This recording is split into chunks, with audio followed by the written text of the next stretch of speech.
नमस्कार। दैनिक समाचारों के इस कार्यक्रम में आप सभी का स्वागत है। मैं हूं अनुपम। प्रस्तुत हैं झारखंड राज्य से जुड़े प्रमुख समाचार। झारखंड की एक अदालत ने 8 साल पहले बच्चा चोरी के शक में 4 लोगों की मॉब लिंचिंग के मामले में 5 आरोपियों को आजीवन कारावास की सजा सुनाई है। ये घटना पूर्वी सिंहभूम जिले के नागाटी गाँव में साल 2017 में हुई थी। इस दौरान गाँव में बच्चा चोरी की अफवाह फैलने के बाद ग्रामीणों ने पीड़ितों की पीट कर हत्या कर दी थी। इस मामले की सुनवाई बुधवार को अपर जिला एवं सत्र न्यायाधीश बिमलेश कुमार सहाय की अदालत में हुई। अदालत ने फैसला सुनाते हुए स्पष्ट किया कि भीड़ द्वारा कानून हाथ में लेने की प्रवृत्ति को बर्दाश्त नहीं किया जा सकता। यह घटना 18 मई 2017 को उस वक्त सामने आई थी जब बच्चा चोरी की अफवाह के चलते नागाटी गाँव में 4 निर्दोष युवकों को भीड़ ने पीट कर मौत के घाट उतार दिया था। अदालत ने जिन 5 दोषियों को आजीवन कारावास की सजा सुनाई है उनके नाम राजाराम हांसदा, रेंगो पूर्ति, गोपाल हांसदा, सुनील सरदार और तारा मंडल हैं। इनमें से राजाराम हांसदा ग्राम प्रधान रह चुका है। उस पर न केवल भीड़ को उकसाने का बल्कि भीड़ में शामिल होने का भी गंभीर आरोप है।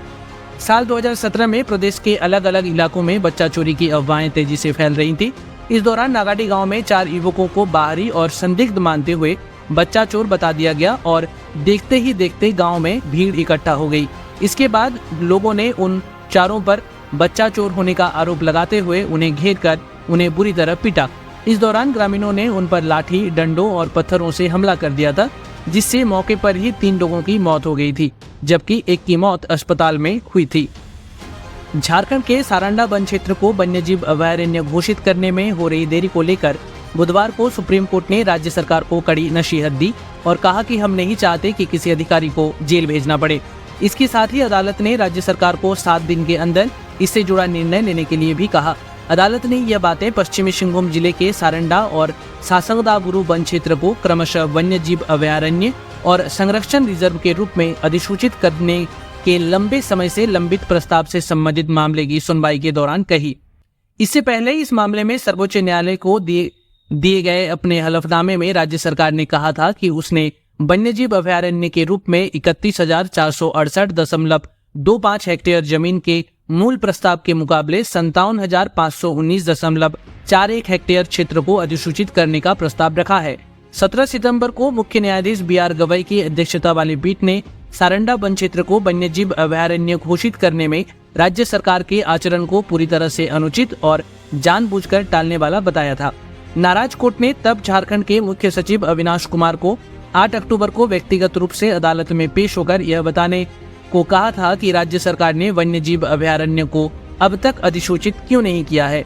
जिसके बाद अविनाश कुमार सुप्रीम कोर्ट के सामने पेश हुए और वरिष्ठ अधिवक्ता कपिल सिब्बल के माध्यम से दलीलें पेश की। सिब्बल ने 1 सप्ताह का समय मांगते हुए कहा कि इस बीच कोई निर्णय ले लिया जाएगा। सुनवाई के दौरान मुख्य न्यायाधीश ने राज्य सरकार से कहा कि या तो आप निर्णय कर लीजिए या फिर हम परमादेश रीट जारी करके ऐसा करेंगे। उन्होंने आगे कहा कि वह राज्य सरकार को 31,468.25 हेक्टेयर क्षेत्र को वन्यजीव अभयारण्य घोषित करने का मौका दे रहे हैं। इसके साथ ही पीठ ने कहा कि हमें किसी को जेल भेजने में कोई दिलचस्पी नहीं है। साथ ही कोर्ट ने अगले बुधवार यानी 15 अक्टूबर की तारीख देते हुए मामले को आगे विचार के लिए सूचीबद्ध कर दिया। इसके साथ ही बुधवार को हुई सुनवाई के दौरान सर्वोच्च अदालत की पीठ ने सार्वजनिक क्षेत्र के उपक्रम steel authority of India limited को राष्ट्रीय हित में प्रस्तावित वन्यजीव अभयारण्य के निकट स्थित अपनी मौजूदा खदानों से लौह अयस्क का खनन जारी रखने की अनुमति दे दी। कंपनी की तरफ से सॉलिसिटर जनरल तुषार मेहता ने कोर्ट में उसका पक्ष रखा। पीठ ने स्पष्ट किया कि शेल सहित अन्य कंपनियों द्वारा खनन चालू खदानों या उन खदानों से किया जा सकता है जिनके लिए पहले पट्टे दिए जा चुके हैं। इससे पहले हुई सुनवाई के दौरान अपने आदेशों का पालन न करने से नाराज होकर पीठ ने कहा था कि झारखंड सरकार हमारे 29 अप्रैल 2025 के आदेश की स्पष्ट अवमानना कर रही है। इसलिए हम झारखंड के मुख्य सचिव को 8 अक्टूबर की सुबह 10:30 बजे इस अदालत में उपस्थित रहने और कारण बताने का निर्देश देते हैं कि उनके खिलाफ अवमानना कार्रवाई क्यों न शुरू कर दी जाए। झारखंड के हजारीबाग सेंट्रल जेल के जेलर और 5 वार्डन को सस्पेंड कर दिया गया है। इसके अलावा अनुबंध पर काम करने वाले पूर्व 6 सैनिकों को भी नौकरी से हटा दिया गया है। जेल के मेन गेट पर 24 घंटे एक मजिस्ट्रेट की तैनाती की गई है। पुलिस सीसीटीवी कैमरों के जरिए जेल के आसपास की गतिविधियों पर नजर रख रही है। एक अधिकारी ने बताया कि इन लोगों पर कैदियों के साथ कथित तौर पर मिलीभगत करने का आरोप है। खासकर खास महल भूमि घोटाले के सिलसिले में हाल ही में गिरफ्तार एक प्रभावशाली कैदी को कुछ विशेषाधिकार और सुविधाएं प्रदान करने के आरोप में उनके खिलाफ कार्रवाई की गई। सुपरिंटेंडेंट ने बताया कि सुरक्षा कारणों से जेल का मुख्य द्वार बंद कर दिया गया है। वहां 24 घंटे मजिस्ट्रेट तैनात किए गए हैं। मुख्य द्वार के बाहर एक शिविर स्थापित कर सुरक्षा बल तैनात किए गए हैं। पुलिस सीसीटीवी कैमरों के जरिए जेल के आसपास की गतिविधियों पर नजर रख रही है। खासमाल भूमि घोटाले के मुख्य आरोपियों में से एक विनय कुमार सिंह हजारीबाग सेंट्रल जेल में बंद हैं। उन्होंने अपने फोन से राज्य सरकार को जेल में खाने की खराब गुणवत्ता के बारे में मैसेज भेजा था। इसके बाद अधिकारियों ने इस बात की जांच शुरू की कि एक कैदी के पास मोबाइल फोन कैसे पहुंच सकता है, वह सरकार को ऐसा मैसेज कैसे कर सकता है। भारत में प्रतिबंधित भारतीय कम्युनिस्ट पार्टी माओवादी ने बुधवार से झारखंड में प्रतिरोध सप्ताह की घोषणा की है। इस दौरान 15 अक्टूबर को बंद का आह्वान किया गया है, जिसके मद्देनजर पुलिस ने संवेदनशील जगहों और ट्रैफिक मार्गों पर सशस्त्र बलों की तैनाती के साथ राज्य भर में सुरक्षा कड़ी कर दी है। इस मामले की जानकारी देते हुए पुलिस महानिरीक्षक श्री माइकल राज ने बताया कि प्रतिबंधित माओवादी संगठन द्वारा आहूत सप्ताह भर के विरोध प्रदर्शन और बंद के दौरान सुरक्षा सुनिश्चित करने के लिए केंद्रीय रिजर्व पुलिस बल की 12 बटालियन और झारखंड सशस्त्र पुलिस और भारतीय आरक्षित वाहिनी के 20 समूहों को तैनात किया गया है। वरिष्ठ पुलिस पदाधिकारी ने कहा कि राज्य भर में शांति और सुरक्षा बनाए रखना पुलिस की सर्वोच्च प्राथमिकता है।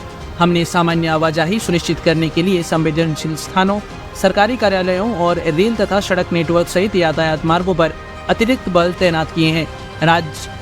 राज्य ने कहा कि पुलिस बिहार, छत्तीसगढ़ एवं पश्चिम बंगाल की सीमा से लगे जिलों में संभावित प्रभावों से निपटने के लिए भी तैयार हैं। झारखंड के कोडरमा जिले में निलंबित पुलिस जवान मंसूर आलम 1 सितंबर को चंदवारा पुलिस लाइन में सुसाइड करने के मामले में प्रशासन ने कड़ा कदम उठाया है। इस मामले में एसपी अनुदीप सिंह ने मामले की गंभीरता को देखते हुए दोनों थाना प्रभारी को हटाकर नए प्रभारी नियुक्त किए हैं। मंसूर आलम के सुसाइड करने के बाद उनकी पत्नी जने बीबी की शिकायत पर मामला दर्ज हुआ था। इस शिकायत में जयनगर थाना प्रभारी बबलू सिंह, डोमचांच थाना प्रभारी ओम प्रकाश यादव, जयनगर थाना में पदस्थापित एएसआई अरविंद हांसदा और सपही ब्रिगेड प्रभारी रमेश मरांडी को आत्महत्या के लिए प्रेरित करने का आरोप लगाया गया था।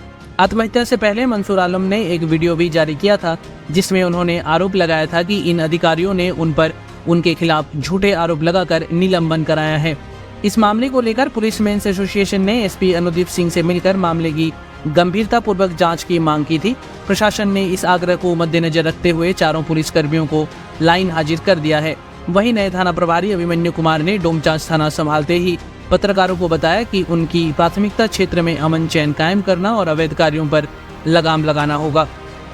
झारखंड सरकार की ओर से अनुसूचित जनजाति वर्ग के मेधावी विद्यार्थियों के लिए एक ऐतिहासिक पहल की गई है। कोटा के प्रतिष्ठित मोशन एजुकेशन संस्थान के सहयोग से अब झारखंड के विद्यार्थियों को नीट और जेईई जैसी प्रतियोगी परीक्षाओं की निःशुल्क कोचिंग राज्य में ही उपलब्ध कराई जाएगी। रांची के हिंदपीढ़ी स्थित कल्याण विभाग के भवन में कोचिंग का संचालन किया जाएगा। इस योजना के संचालन और पर्यवेक्षण की जिम्मेदारी अनुसूचित जाति, जनजाति और पिछड़ा वर्ग कल्याण विभाग को सौंपी गई है। इसमें झारखंड सरकार यूपीएससी की तैयारी करने वाले छात्रों को दिल्ली भेजेगी। घाटशिला उपचुनाव के लिए भारत चुनाव आयोग द्वारा तिथि घोषणा के बाद इंडिया और एनडीए गठबंधन ने जीत की रणनीति बनानी शुरू कर दी है। पूर्व शिक्षा मंत्री रामदास सोरेन के निधन के बाद इस सीट पर उपचुनाव हो रहे हैं। जमशेदपुर संसदीय सीट अंतर्गत आने वाली घाटशिला विधानसभा का इतिहास कमोबेश हर राजनीतिक दल के लिए सकारात्मक ही रहा है। राज्य गठन के बाद हुए 5 विधानसभा चुनावों में इस सीट पर कांग्रेस, भाजपा और झामुमो सभी ने जीत दर्ज की है। हालांकि पिछले 2 चुनावों में यहाँ झामुमो का दबदबा रहा है। ऐसे में इस सीट पर हो रहे उपचुनाव में इंडिया गठबंधन के समक्ष अपनी सीट को बचाना एक चुनौती से कम नहीं है। 3 सितंबर को पलामू के मनातू थाना क्षेत्र के केदल इलाके में पुलिस एवं प्रतिबंधित नक्सली संगठन टीएसपीसी के बीच मुठभेड़ हुई थी। इस मुठभेड़ में पुलिस के 2 जवान संतन मेहता और सुनील राम शहीद हो गए थे। सुनील राम पलामू के हैदरनगर थाना क्षेत्र के परता के रहने वाले थे, जबकि संतन मेहता हैदरनगर थाना क्षेत्र के बरेवा गांव के रहने वाले थे। बुधवार को झारखंड सरकार ने दोनों शहीद जवानों के परिजनों को सम्मान राशि प्रदान की है। मुख्यमंत्री हेमंत सोरेन ने दोनों के परिजनों को 1 करोड़ 10 लाख का चेक सौंपा। इस दौरान झारखंड सरकार के वित्त मंत्री राधाकृष्ण किशोर एवं डीजीपी अनुराग गुप्ता एवं पलामू एसपी रिश्मा रमेशन मौजूद रहे। दरअसल घटना के बाद झारखंड सरकार के वित्त मंत्री राधाकृष्ण किशोर दोनों शहीद जवान के घर गए थे और वित्त मंत्री ने दोनों के परिजनों को सरकार की तरफ से हर संभव सहायता उपलब्ध करवाने का आश्वासन दिया था। इसी दौरान मंत्री ने दोनों के परिजनों को 1,10,00,000 रुपए की सहायता राशि प्रदान करने की बात कही थी। दोनों जवान टीएसपीसी के टॉप कमांडर शशिकांत के खिलाफ एक सर्च अभियान में शामिल थे।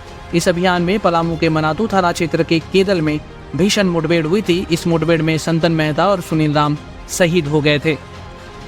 पश्चिम सिंहभूम जिले के गुआ डाकघर में एक बड़ा घोटाला सामने आया है। यहाँ के तत्कालीन उप डाकपाल विकास चंद्र कुइला को लगभग 50 लाख रुपए की फर्जी निकासी के आरोप में पुलिस ने गिरफ्तार किया है। आरोप है कि तत्कालीन उप डाकपाल ने डाकघर की विभिन्न बचत योजनाओं में जमा ग्राहकों की रकम का गबन कर उसे ऑनलाइन जुआ और कसिनो ऐप में उड़ा दिया। पुलिस से मिली जानकारी के अनुसार यह मामला 1 फरवरी 2023 से 19 जून 2025 के बीच का है। इस दौरान विकास कुइला ने कुल 50,56,473 रुपए की अवैध निकासी की। जब खातों का मिलान किया गया तो गबन का मामला उजागर हुआ, जिसके बाद डाक निरीक्षक सुमन कुमार सामंता ने इसकी शिकायत दर्ज कराई। शिकायत मिलने के बाद गुआ थाना में उक्त आदमी के विरुद्ध प्राथमिकी दर्ज की गई है। जांच के दौरान खुलासा हुआ कि आरोपी ने रकम को डेल्टा एक्सचेंज और धूम 999 कैसीनो जैसे ऑनलाइन प्लेटफॉर्म पर जुए में दांव पर लगाया। इसके अलावा उसने मुर्गा पाड़ा, हब्बा डब्बा जैसे स्थानीय जुआ के खेलों में भी पैसे गंवाए। पुलिस ने जब आरोपी के एसबीआई खाता और डाकघर खातों की जांच की तो बड़े पैमाने पर संदिग्ध लेन देन का पता चला। पश्चिम सिंहभूम के एसपी के निर्देश पर किरीबुरू के अनुमंडल पुलिस पदाधिकारी अजय किरकिट्टा के नेतृत्व में एक टीम ने टुंगरी स्थित उसके आवास में छापेमारी की। मौके पर उसकी पत्नी और 2 स्वतंत्र गवाहों की उपस्थिति में आरोपी को गिरफ्तार किया गया। पुलिस ने आरोपी के पास से 2 मोबाइल फोन बरामद किया है। पूछताछ में विकास कुइला ने अपना अपराध स्वीकार कर लिया है। फिलहाल पुलिस उसके खातों और लेन देन से जुड़ी अतिरिक्त जानकारी जुटा रही है ताकि रकम की वसूली और अन्य संलिप्त लोगों का पता लगाया जा सके। कुर्मी समाज को अनुसूचित जनजाति में शामिल किए जाने के विरोध में आदिवासी समाज ने बोकारो में आक्रोश रैली निकाली। बिरसा मुंडा नया मोड़ चौक पर विभिन्न क्षेत्रों में से हजारों की संख्या में आदिवासी समुदाय के लोग एकत्रित हुए और वे रैली की शक्ल में उपायुक्त कार्यालय पहुंचे। रैली के माध्यम से आदिवासी समाज ने सरकार को चेतावनी दी है कि उनकी संस्कृति, पहचान और अधिकारों से समझौता नहीं किया जाएगा। इस दौरान आंदोलन को शांतिपूर्ण संचालन को लेकर प्रशासन पूरी तरह मुस्तैद रहा। डीसी कार्यालय को छावनी में तब्दील कर दिया गया था और सुरक्षा के लिहाज से आसपास की दुकानों को अस्थायी रूप से हटा दिया गया था। बता दें कि यह रैली राज्यव्यापी आदिवासी आक्रोश महारैली अभियान का भाग है, जो 19 सितंबर को चाईबासा से शुरू हुई थी और यह 25 अक्टूबर को घाटशिला में समाप्त होगी। नक्सली संगठन भाकपा माओवादी को तगड़ा झटका लगा है। इस बार संगठन के सक्रिय 2 सदस्यों ने गिरिडीह जिला प्रशासन के समक्ष आत्मसमर्पण कर दिया है। जिन नक्सलियों ने आत्मसमर्पण किया है उनमें भाकपा माओवादी एरिया कमेटी सदस्य शिवलाल हेम्ब्रम उर्फ शिवा और उसकी पत्नी भाकपा माओवादी की दस्ता सदस्य सरिता हांसदा उर्फ उर्मिला करीब 19 वर्ष शामिल हैं। इन्होंने गृह कारा एवं आपदा प्रबंधन विभाग के अंतर्गत गठित गिरिडीह जिला स्तरीय स्क्रीनिंग कमेटी के सदस्यों के सामने आत्मसमर्पण किया है। झारखंड के मौसम को लेकर बड़ा अपडेट सामने आया है। रांची सहित झारखंड के अगले 2 दिन कुछ जिलों में गरज के साथ बारिश हो सकती है। हालांकि 10 अक्टूबर के बाद पूरे राज्य में छाए बादल छंट जाएंगे और मौसम के साफ होने की उम्मीद है। आइए जानते हैं पूरे झारखंड के मौसम का हाल।